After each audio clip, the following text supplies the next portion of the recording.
రంజాన్‌లో చనిపోతే స్వర్గానికి వెళ్తారా? రంజాన్‌లో చనిపోతే డైరెక్ట్‌గా స్వర్గానికి వెళ్తారని ఎక్కడ కూడా సహీ హదీస్‌లో చెప్పబడలేదు.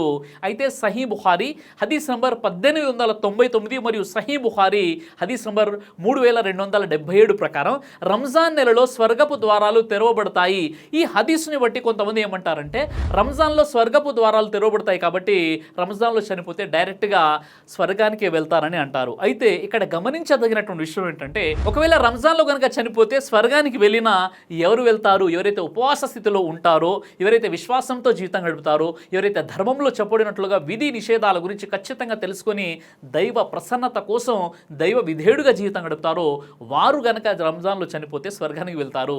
రంజాన్ తర్వాత చనిపోయినా కూడా వారు స్వర్గానికి వెళ్తారు. అలా కాకుండా దైవ అవిధేయులు దుర్మార్గులా ఉండి వారు రంజాన్లో చనిపోయినా రంజాన్ తర్వాత చనిపోయినా స్వర్గానికి వెళ్ళే అవకాశాలు ఉండవు. అయితే మరో హదీస్లో ఉన్నటువంటి విషయం ఏంటంటే ఏ విశ్వాసి అయితే జుమా రోజు చనిపోతాడో అతనికి ఆజాబే ఖబర్ ఉండదని చెప్పారు. జామే తిర్మిజీ హదీస్ నంబర్ 1074.